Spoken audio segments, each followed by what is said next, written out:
ఇంతకీ రూపా గారికి పచ్చళ్ళు కొనిపించే స్థాయికి ఎదిగారా లేదా? లేదా ఎస్, ఎదిగానండి. 25వ తారీఖు డెలివరీ అవుతుంది. అయితే రీల్ బాగుంది, బట్ ముగ్గురు అమ్మాయిలు కష్టం మీద పడ్డారు ఏంటండి? ముగ్గురు అమ్మాయిలు, ఆ ముగ్గురు అమ్మాయిలు పికిల్స్ ఎవరైతే ఉన్నారో మా మీద రీల్స్ ఎందుకని వీడియోలు రిలీజ్ చేస్తూనే ఉన్నారు.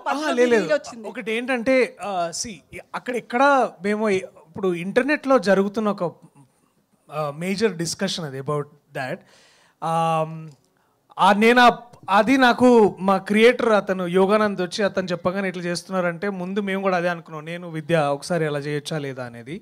But we are very sure that ఎక్కడ కానీ వాళ్ళ పచ్చళ్ళు కానీ లేకపోతే వాళ్ళ అమ్మాయిల మీద కానీ we didn't pass any comments, we didn't want to do anything about it. ఇంటర్నెట్లో సాగుతున్న ఒక మేజర్ ట్రెండ్ని మేము కూడా ఫాలో అయ్యి దాని ద్వారా ముందుకు తీసుకెళ్దామని అనుకున్నాము. అక్కడ కూడా నేను పచ్చళ్ళ వ్యాపారం చేస్తా అని I took their side in a way to say that you know ఇదేదో as much as we all want to have fun. ఇప్పుడు ఏంటంటే ఒక సినిమా చూసి మనం ఎక్కడో స్కిట్ చూస్తుంటాం కదా, అట్లనే ఒక రీల్ చూసి నేను కూడా ఇన్స్పైర్ అయ్యి నేను కూడా దాన్ని అట్లా నా వ్యక్తిగత సినిమా దానికోసం వాడుకున్నాను. డైరెక్టర్ సార్, ఇందాక మీరు ఆల్రెడీ మూర్తి గారు అడిగారు ఆ క్వశ్చన్, బట్ ఏంటంటే ఆర్గానిక్ కామెడీ అనేది మీ నుంచి ఎక్స్పెక్ట్ చేస్తాము. సో ఆ డైలాగ్స్ వీళ్ళిద్దరు ఇచ్చారేమో డౌట్ అండి, వెన్నెల కిషోర్ గారు, వైవా హర్ష గారు. ఖచ్చితంగా లేదండి. గమ్మత్